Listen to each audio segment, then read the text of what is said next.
Hello everyone and welcome to another episode of The Jamie Hughes Show. My name as always is Jamie Hughes and today I'm going to be giving you my review of Game of Thrones Season 8 Episode 3, which was entitled The Battle of Winterfell. Now if you want to keep up to date with all the latest movie news and reviews and all of my Game of Thrones Season 8 reviews, then make sure you hit that subscribe button. As always with my Game of Thrones reviews, this video is going to include heavy spoilers, so you have now been warned. Jesus, that was a lot to take in. Have we all recovered yet? I don't know if I have. I'm still kind of reeling from the whole episode. Now normally my Game of Thrones reviews are a bit longer, I kind of go more in depth into each episode, but this week I'm going to do like kind of a quicker overview review because so much went on in this episode I'm probably going to forget stuff, so I just want to get my kind of all my feelings out in this one little video. But anyway, Jesus, this episode was Game of Thrones at its absolute finest. I loved it. I thought it was great. We had so much going on that makes Game of Thrones great. We had these really great battle sequences and these beautiful set pieces as we kind of took a journey through the Battle of Winterfell. I thought all of the action looked great in this episode, surprisingly, but it was something I really enjoyed because I didn't think we were going to have it in this episode. We got kind of a lot of nice character driven stuff and we got a nice little bit of story progression within our main character's circle, and I really like that as well because, as I said, it took me by surprise. I didn't think we were going to have these kind of slowed down character driven moments in this episode, but we did, and they worked really well for me. Obviously we had a lot of deaths in this episode, and that is kind of one of the slight issues I have with this episode is that a lot of people died, and that's kind of what needed to happen. But for me, it felt like we didn't have really a proper impactful death, maybe apart from one, which I'll get onto in a little bit. But I want to talk about the deaths quickly as they kind of happened. Straight away, we lost the army of the Dothraki. I loved this. The first like 15 minutes of this episode was so well done. It was still kind of the continuation of last week where we were still kind of had the calm before the storm. Everything had been slowed down just a little bit, and then as they're all kind of gearing up, all of our main characters are there ready with their certain sections of the army. Jorah is there getting ready to lead the Dothraki, and then out comes the Lady Melisandre, the Red Woman. She is back. I don't know where she's been, but she's back, and she tells Jorah to tell the Dothraki to lift up their swords.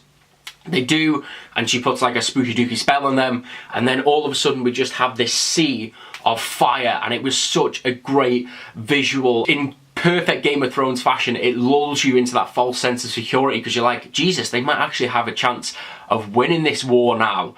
And then off the Dothraki ride, and instantly they are just all taken out by the army of the dead. I loved this scene because what it did was it kind of reminded the viewer, but also kind of introduced the characters into the Army of the Dead. Because let's remember, a lot of these characters haven't seen the Army of the Dead and kind of just heard stories from Jon, Sam, Jorah, etc. They haven't seen the true power of the Night King yet. So to see a whole entire army, the wildest army in all of the land, be taken out in seconds was like, Jesus, they are in for the fight of their lives here. We then lost Ed on the battlefield. He was the first kind of single character casualty, and I really liked his death because it was kind of Ed's character all over. He was protecting Sam and he was killed protecting Sam. At the end of the day, that's what he did. He died for his brother. So we then lost most of the Unsullied army, and I really liked this because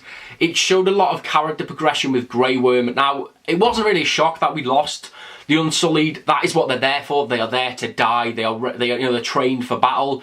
But what was really nice to see is, as I say, we got this really human moment with Grey Worm where he had that moral dilemma of, does he kind of drop the bridge early and allow the Unsullied to die, or does he wait and just basically, I think he knew and had accepted if he doesn't drop it, then the Army of the Dead are going to get into Winterfell. So that was a really nice kind of character moment and a little bit of character progression from Grey Worm. Really nice to see. And then in one of the coolest deaths of the episode, we lost little Lyanna Mormont, but she went out like an absolute badass. One of the giants had stormed the gates of Winterfell, and she just looks around, sees that she's the only one that can kind of do anything, so she screams, she's picked up. I think she's pretty much crushed to death, and she uses the last of her power to stab stabbed that giant through the eye, essentially killing the both of them. But it was a really nice moment because, you know, she didn't want to go into the crypt last week, and throughout the series she's always been this kind of young,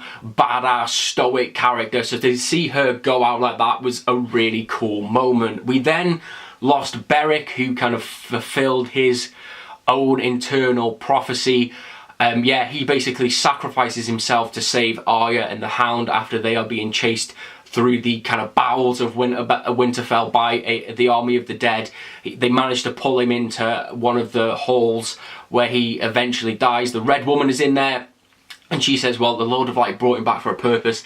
This was his purpose. And yeah, again, just a really nice death, because he's always been one of those characters that's been flittering between like good and bad. He's kind of always been like morally okay, so to see him go out as kind of a hero was nice to see. And the fact they saved Arya, and specifically the Hound, who they had kind of built up a relationship throughout the series, again was nice to see. It was like just a fine character death. Then moving on to the two biggest deaths of the episode. First, let's talk about sweet little Theon. My prophecy came true. For the past few episodes I've been saying, and it's kind of felt like it's been broadcast, that Theon was going to die in the Battle of Winterfell. As I've said, and I will recap it quickly, you've now had this perfect full circle moment with Theon where he was basically part of the Stark family. He betrayed them. He was taken captive. He then helped Sansa escape, and then you started to see the rebuild of Theon from Reek.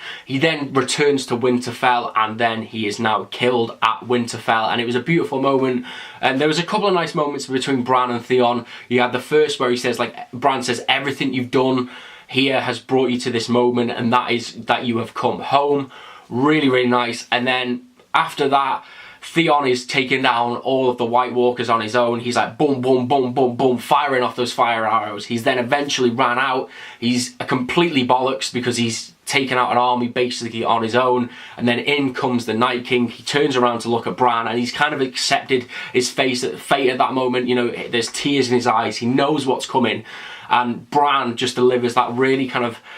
Oh, it was so heartbreaking. He was like, Theon, like, you're a good man, and thank you. And it was such a really poignant moment, because for so long Theon has wanted that redemption. He's wanted to make all of his wrongs right, and in that moment he certainly did that, as he looked the Night King dead in the eye, screamed it in, and ran towards him. And yeah, obviously he was stabbed by the Night King and sadly met his end. A really great character death. A really poignant moment. It carried a lot of weight, and as I said, it was that really full circle moment for Theon. And then speaking of full circle moments, we also got one with the other kind of big character death in this episode, and that was Jorah Mormont. Again, full circle. He's been with Khaleesi since the beginning. He got cast away. He got grayscale. He'd come back and he found his way back into Khaleesi's good books. And yeah, again, it was one of those moments that was nice, because he died on the battlefield protecting Khaleesi. It was kind of what his character was always meant to do and should have done. And it was just... It sounds horrible to say this, but it was a satisfying death, because it was something that Jorah was, as I say, was meant to do. It was almost what like he was born to do. He was born to give his life to Khaleesi so she could get onto the Iron Throne, and he looked like an absolute badass doing it, taking out White Walkers left, right and centre. I think he got stabbed about 3 or 4 times before he eventually died in Khaleesi's arms, and it was just so sad to see Khaleesi right at the end truly grieve for her friend. It's something we've not really seen from Khaleesi, this kind of her breaking down the walls and breaking down the barriers of a character. She's always been relatively quite a strong character. We don't really see her show too much kind of like a sad emotion, if that makes sense. And it was also nice to see the dragons come down as well and grieve with her.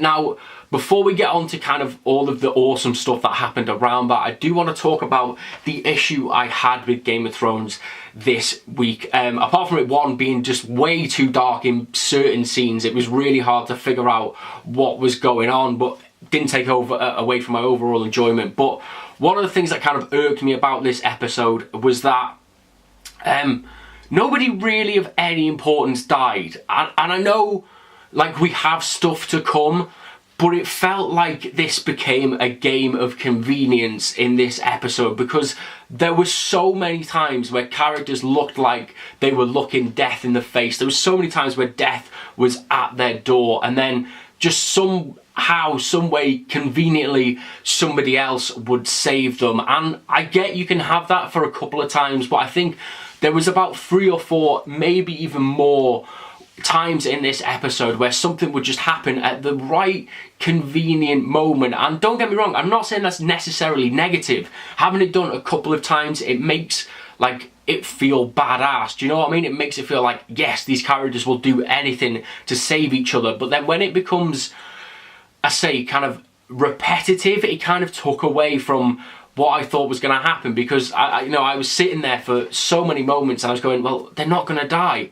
Especially toward the later part of the episode, it was like, well, they're not going to die because somebody's going to come in, something's going to happen, and someone is going to save them at the last moment. Again, I'm not saying it's necessarily a bad thing. It just felt a little bit too convenient for me. I know we now have stuff to come, and probably a lot of these characters will die in later episodes of the series, but the fact that you were billing this as a battle and we had so many main characters here at once, the fact that none of them died, and they all kind of had their own heroic moments, I don't know, it didn't feel like Game of Thrones, because the whole thing of Game of Thrones for me is that anybody can die at any time, and the fact that you have the big bad at your door and nobody kind of got, I hate saying it, but nobody of real importance actually got killed or even injured, it just kind of took away a little bit from the impact of Game of Thrones for me personally. But anyway, let's move on to some other cool stuff. In fact, probably the biggest talking point of the episode, and that is that Bran and the Night King finally became well, I would say finally became one then, but they were finally face to face. It looked like the Night King was just about to, it looked like he was going to bitch slap Bran. Raised his hand and went to take his sword, and then out of nowhere came Arya Stark coming in with her little knife, and she just about to stab him. She's caught by the Night King and it looks like she's gonna die, and I was like, Jesus, like they're gonna kill Arya, like, oh my god. And then she drops the knife and BAM! Stabs the Night King straight in the belly. It might have been the heart, I'm not really sure. I was losing my shit at that moment, and it was such a cool moment. And one of the things I wanted to point out, like, I was sitting there watching it and I was like, oh my god. I was like, Jesus, she's just killed the Night King. And then it clicked in my head. Earlier on in the episode, Lady Melisandre has said that, you know, you will go on to kill many people with brown eyes, green eyes, and then she goes, lots of blue eyes. And it didn't really click. I thought, well, Arya's just going to have, like, a good old killing spree with some White Walkers, but no. Lady Melisandre had seen that Arya Stark was going to kill the Night King, and it was such a cool moment. It was kind of satisfying to see. It wasn't the way I thought it was going to go, but again, that is what is great about Game of Thrones, is that this moment right here was so unpredictable but so cool at the same time. Now, what does this mean for Game of Thrones going forward as a series? We have 3 episodes left, and what we've done here essentially is we've taken out the big bad, because for 8.5 seasons the whole story has been that it doesn't really matter who sits on the Iron Throne because death is coming from over the wall, and now that threat has been totally eliminated, and it kind of leaves only one more big bad, and that is Cersei Lannister. Now, I don't really know what the whole kind of full scale of devastation was. I know, as I said, a lot of the main characters survived. I don't know how much of the army survived. As I said, we know that pretty much the whole Dothraki army was taken out. Most of the Unsullied, if not all of them, have gone. I don't know about, like, the Stark's armies or like the Stark kind of family armies, how much of those survived, because the kind of next rational point that we have here now is, are our main characters going to team up and ride on down to Winterfell, ride from Winterfell down to King's Landing to take out Cersei Lannister? Now, we know that Cersei has a full, ready, willing and able army down in King's Landing because she didn't send her army to Winterfell. So are we going to see another epic battle? Obviously, Cersei could just fly in and burn them all. Not Cersei, sorry. Daenerys could just fly in and burn them all. So could Jon.